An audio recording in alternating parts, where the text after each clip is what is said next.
Hello guys, இன்றைக்கி நம்ம என்ன வீடியோ பார்க்க போகிறோம்னு பார்த்தீங்கன்னா, சம்மர் சரியான வெயில் போயிட்டுருக்கு. இடைக்கிடைக்கு ஒரு மழையும் பெய்யுது. பட் நம்ம ஃபிஷ்ஷஸ்க்கு இது கம்ஃபர்டபுளாக இருக்குமா? நம்ம வாட்டர் பிளான்ஸுடைய நிலைமையும் பார்த்தீங்கன்னா கொஞ்சம் மோசமாக இருக்குது. அதுக்கப்புறம் நம்ம தண்ணியுடைய குவாலிட்டி மெயின்டைன் பண்ணுறது, இந்த மாதிரி சில டிப்ஸ், அதுக்கப்புறம் நம்ம இது வேறு கொஞ்சம் டிப்ஸ் பார்க்க போகிறோம். அதுக்கப்புறம் நம்ம டேங்க்ஸையும் பார்க்க போகிறோம். வாட்டர் பிளான்ஸ், ஃபிஷ்ஷஸ் எல்லாத்தையுமே பார்க்க போகிறோம். வாங்க வீடியோக்குள்ளே போகலாம்.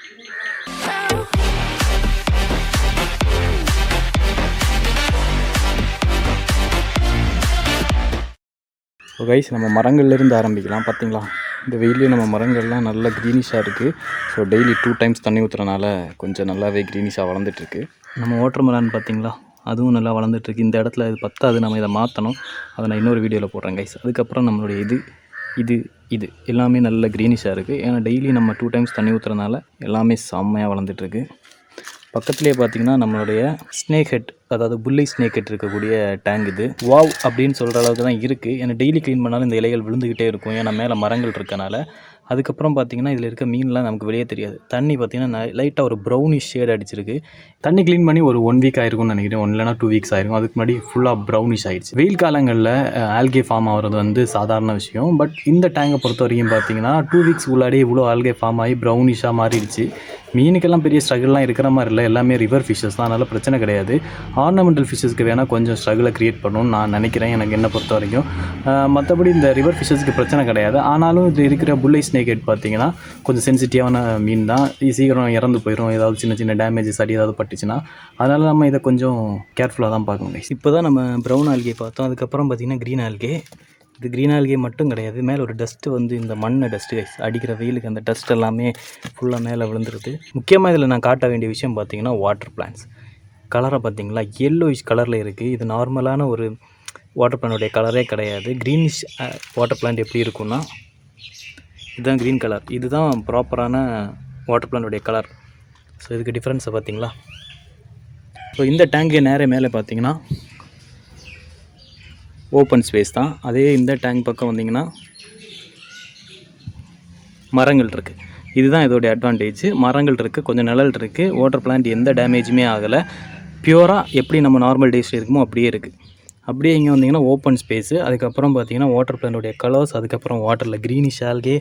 தண்ணி பார்த்திங்கன்னா இங்கே ஓரளவுக்கு ஃபில்டர்ட் தண்ணி மாதிரி இருக்கும். பட் கொஞ்சம் டீப்பாக போனீங்கன்னா கை தெரியாது, க்ரீன் கலரில் தெரியும் பார்த்திங்களா. ஸோ இதுதான் இதோடைய டிஃப்ரென்ஸ். கப்பியோடைய ப்ரீடிங் கவுண்டு பார்த்திங்கன்னா இன்க்ரீஸ் ஆகிருக்கு. பட் அந்த பெரிய பெரிய கப்பியெல்லாம் பார்த்திங்கன்னா ஈஸியாக டெட் ஆகுது. புது கப்பி வர்றதுக்கு இந்த தண்ணி சூப்பர். பட் பழைய கப்பீஸ்க்கு இது வந்து அவ்வளோ கம்ஃபர்டபுளாக இல்லை. பட் இதை க்ளீன் பண்ண முடியாமல் கஷ்டப்பட்டுருக்கோம். ஏன்னா இதை க்ளீன் பண்ணிட்டோன்னா இதில் இருக்க குட்டிங்க எல்லாமே நம்மளால் பிடிக்க முடியாமல் போயிடும். அது எப்படி பிடிக்கிறதுன்னு எனக்கு தெரியல கைஸ், அவ்வளோ குட்டிங்க இருக்குது. இது எப்படி இதெல்லாம் பிடிச்சி மாற்றுறதுன்னே தெரியல. இந்த வாட்டர் பிளான்ஸ் எல்லாம் மாற்றினோன்னா இன்னும் நிறைய இருக்குள்ள புது புது குட்டிங்க. ஸோ இந்த டேங்கை க்ளீன் பண்ணுறது ரொம்ப ரிஸ்க்கு. நிறைய குட்டிங்களை தியாகம் பண்ண வேண்டியது இருக்கும் கைஸ். இப்படியே பார்த்திங்கன்னா நம்மளுடைய ரெட் சோட்டல் டேங்க், இதில் இலைகள் நிறைய இருக்கும், ஏன்னா மரங்கள் இருக்கனால. ஆனால் இந்த டேங்கில் நோ ஆல்கே. தண்ணியை பார்த்தாலே தெரியும், no algae, pure water plant, super growth, foxtails pure dark க்ரீனில் செம்மையாக வளர்ந்துருக்கு குவாலிட்டியாக. இதுக்கு காரணம் என்னென்னா, இதுக்கு மேலே பார்த்திங்கன்னா மரங்கள் இருக்குது. அந்த ரிஃப்ளெக்ஷன்லேயே உங்களுக்கு தெரியும், ஃபுல்லாக மரங்கள் இருக்குது. இன்னொன்று இதில் பெருசாக சன்லைட் படலை, ஆனால் ஆவரேஜாக சன்லைட் படுது. பட் தண்ணி குவாலிட்டி செம்மையாக இருக்குது. வாட்டர் பிளான்ட்ஸும் சூப்பராக க்ரோ ஆகிருக்கு. நம்ம பார்க்க வேண்டிய டேங்க்ஸில் முக்கியமான டேங்க் பார்த்திங்கன்னா இதுதான். இதுலேயும் தண்ணி பார்த்திங்கன்னா ப்ரௌனிஷ் கலரில் இருக்குது, தெரியுதுல, ப்ரௌனிஷ் கலரில் இருக்குது. இதுலேயும் வாட்டர் சேஞ்ச் பண்ணி பார்த்திங்கன்னா 1 மந்த் உள்ளாடி தான் இருக்கும்னு நான் நினைக்கிறேன். அதோடைய ஆல்கே ஃபார்மேஷனை பாருங்களேன், ப்ரௌனிஷ் கலரில். தண்ணியை பார்த்திங்கன்னா ஒரு மாதிரி, இப்போ புரியும் பார்த்திங்களா, அதில் க்ரீன் கலரில் தெரிஞ்சது, இங்கே பார்த்திங்கன்னா ப்ரௌன் கலரில் தெரியுது. ஏன்னா தண்ணி அவ்வளோ அடர்த்தியாக இருக்குது ஆல்கே ஃபார்ம் ஆகி. பட் தண்ணியோடைய சில்னஸ்ன்னு சொன்னால் வேறு லெவல். இந்த ஹீட்லேயும் சிமெண்ட் டேங்கோட அட்வான்டேஜ் அதுதான். வாட்டர் பிளான்ட்ஸுக்கு எந்த பிரச்சனையும் இல்லை, செம்மையாக வளர்ந்துட்டுருக்கு. இதுவும் இந்த டேங்கும் ஒரே கண்டிஷன். சொல்லப்போனால் இது ரெண்டுமே செமி சன்லைட் போடுற இடம் தான். பட் அந்த ப்ரௌன் ஆல்கே சிமெண்ட் டேங்க்னு வரும்போது ரொம்ப டீப்பாக வளருது. இதில் நம்ம கோல்டு கார்ப், ஏஞ்சல் இதில் தான் இருக்குது. அதுக்கப்புறம் பார்த்திங்கன்னா நம்ம கௌராமி ப்ரீடிங் விட்டுருக்க டேங்க் தான். இதுலேயும் லைட்டாக ஒரு சன்லைட் வேரியேஷன் இருக்குது, கொஞ்சம் ஹெவியாக இருக்கும். அதனால் பார்த்திங்கன்னா தண்ணியில் எந்த பிரச்சனையும் இல்லை, ஆல்கே ஃபார்மேஷனும் எதுவும் இல்லை. பட் வாட்டர் பிளான்ட்ஸில் சில டேமேஜஸ் இருக்குது, ஒரு மாதிரி எல்லோயிஷ் கலரில் மாறி இருக்குது. இந்த டேங்கில் பெருசாக வெயிலெலாம் படுறதில்ல. ஆனால் வாட்டர் பிளான்ட்ஸ் செம்ம க்ரோத்து. இதில் போட்டதுக்கப்புறம் அந்த எல்லோயிஷ் கலர் சேஞ்ச் ஆகி க்ரீனிஷ் கலரில் மாறி இருக்கு. கைஸ் ஃபைனலி பார்த்தீங்கன்னா நம்ம ஃப்ளெக்ஸ் பாண்ட் இதில் எந்த டிஃப்ரென்ஸுமே இல்லை, அப்படியே தான் இருக்குது. அடிக்கடி தண்ணி நம்ம ஃபில் பண்ணுறோம், பழைய தண்ணியை வெளியே எடுத்துகிட்டு, அதனால் இது அப்படியே இருக்குது. இது நல்ல நிழலான இடனால இந்த வாட்டர் பிளான்ட்ஸ் எல்லாம் செம்ம க்ரீனிஷாக அப்படியே இருக்குது, எந்த சேஞ்சஸுமே இல்லை.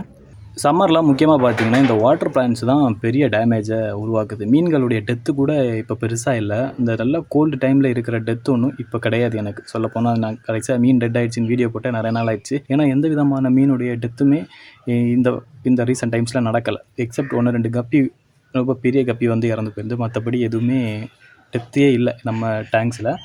அதுலேயும் முக்கியமாக பார்த்தீங்கன்னா நம்ம டேங்க்ஸை மெயின்டைன் பண்ணுறோமான்னு கேட்டிங்கன்னா அதுவுமே கிடையாது. நார்மலாக அப்படியே இருக்குது. வாட்டர் சேஞ்ச் கொஞ்சம் ஒரு 1 மந்த் முன்னாடி பண்ணியிருந்தோம். அதுக்கப்புறம் நல்லா வெயில் வந்ததுக்கப்புறம் இனிமேல் வாட்டர் சேஞ்சஸ் பண்ணல. ஸோ எல்லாமே வாட்டர் பிளான்ட்டையும் நான் பெருசாக சேஞ்ச் பண்ணல. நிறைய வாட்டர் பிளான்ட்ஸ் வளர்க்கும்போது தூக்கி வெளியே போடுறேன் தவிர ஃப்ரெஷ் வாட்டர் பிளான்ட்ஸ் ஆட் பண்ணிட்டு பழசை தூக்கி மாற்றுறது இந்த மாதிரிலாம் நான் எதுவுமே பண்ணல. ஸோ அது பண்ணாமல் தான் உங்களுக்கு நான் இந்த வீடியோவை போடுறேன். அதுக்கப்புறம் பார்த்திங்கன்னா நம்ம கப்பி டேங்கில் உள்ள வாட்டர் பிளான்ட்ஸ்லாம் ஆரஞ்சு கலரில் இருந்துச்சு, ஆல்மோஸ்ட் எல்லோயிஷ் கலரில் இருந்துச்சு.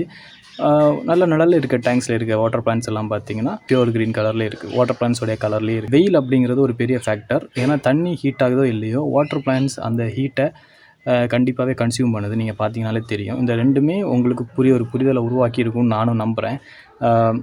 ஸோ ஃபிஷ் டேங்க்ஸை சம்மர்ஸில் கொஞ்சம் கவர் பண்ணுறது இல்லை நம்ம கொஞ்சம் நிழலில் வைக்கிறது ரொம்ப இம்பார்ட்டன்ட். டேங்கை தூக்கி மாற்ற முடியாது. அட்லீஸ்ட் அந்த க்ரீன் நெட்லாம் இருக்கும்ல, அதெல்லாம் யூஸ் பண்ணிங்கன்னா உங்களுக்கு வாட்டர் பிளான்ட்ஸை சேவ் பண்ணலாம். வாட்டர் பிளான்ட்ஸை சேவ் பண்ணிட்டு உங்களுடைய வாட்டருடைய குவாலிட்டியை உங்களால் மெயின்டைன் பண்ண முடியும். அமோனியா லெவல் இதெல்லாம் கொஞ்சம் மெயின்டைன் பண்ண முடியும். ஃபிஷ்ஷஸ்க்கு கொஞ்சம் ஹெல்த்தியான ஒரு அட்மாஸ்பியராக கொடுக்க முடியும். ஆர்னமெண்டல் ஃபிஷ்ஷஸ்க்கு பயங்கர ஓவர் கேர் கொடுக்கும் அப்படிலாம் கிடையாது. ஒரு க்ரீன் நெட் வாங்கி முடி போட்டிங்கன்னா விஷயம் முடிஞ்சதுங்கிறதான் நான் சொல்கிறேன். ஏன்னா க்ரீன் நெட்டில் இருக்கிற ஸ்பேஸ்னால சன்லைட்டும் உள்ளே போகும், ஏரும் உள்ளே போகும். அப்படி கம்ப்ளீட்டாக ஒரு லாக் ஆகாது.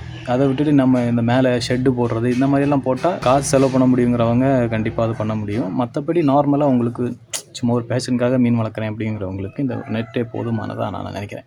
இந்த க்ரீன் நெட் வாங்கி போட்டிங்கன்னா வேலை முடிஞ்சது. அதுக்கப்புறம் பார்த்திங்கன்னா இலைகள் விழுறதுனால நமக்கு எந்த பிரச்சனையுமே இல்லை. உண்மையாக சொல்லப்போனால் இலைகள்னால மீன்களுக்கு எந்த ஆபத்தும் வரப்போகிறது கிடையாது. இன்னொன்று இந்த இலைகள்லாம் விழுந்து அதெல்லாம் அழுகி அந்த இடத்துல ஒரு கப்பியோ இல்லை வேறு ஒரு மீனோ வளருது அப்படின்னா அதோடைய கலர் அண்ட் குவாலிட்டி டோட்டலாக டிஃப்ரெண்ட்டாக இருக்கும். அதாவது ரொம்ப டார்க்காக ஒரு ஆர்டிஃபிஷியல் கலர் இன்க்ரீஸ் ஆகிறதுக்கு கொடுக்குற ஃபுட்டெல்லாம் தாண்டி அது ஒரு கலர் க்ரியேட் பண்ண நீங்கள் பார்த்தீங்கன்னா தெரியும். முன்னாடி ஒரு மலையாள சேனலில் நான் பார்த்துருந்தேன். இந்த வீடியோவில் இது மாதிரி சொல்லியிருந்தாங்க. ஒரு மாவு மரத்துடைய மூட்டில் ஒரு ஃபிஷ் டேங்க் வச்சுருப்பாங்க, கப்பி டேங்க் அதில். பட் அப்போ எனக்கு டவுட் இருந்துச்சு. பட் நான் இப்போ அவுட்டோரில் ஃபிஷ்ஷஸ் வைக்க ஆரம்பிச்சதுக்கப்புறம் முக்கியமாக நம்மளுடைய ரெட் சோட்டைல் டேங்கில் பார்த்தீங்கன்னா நீங்கள் மீன்களை பார்க்கும்போது உங்களுக்கு புரியும்.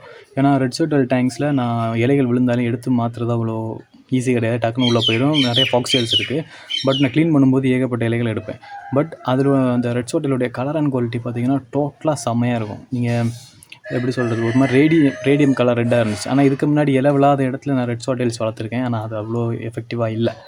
ஸோ இந்த இலைகள் விழுறதை பற்றி யாருமே கவலைப்பட தேவையில்லைன்னு தான் நான் சொல்லுவேன். ஆர்னமெண்டல் ஃபிஷ்ஷில் ரொம்ப கேர்ஃபுல்லாக வளர்க்க வேண்டிய இந்த ஃப்ளவரான்ஸ், பேரட்டு, அதுக்கப்புறம் டிஸ்கஸ் இந்த மாதிரி ஃபிஷ்ஷஸ்க்கு எப்படின்னு தெரில. பட் நம்ம நார்மலாக கோல்டு, கார்பி, ஏஞ்சல், அதுக்கப்புறம் நம்ம ரெட் சோட்டைல், ஸ்மாலிஸ், கப்பீஸ் இதுக்கெல்லாம் பார்த்திங்கனாவே இந்த இலை விழுறதுனால எந்த பிரச்சனையும் இல்லை.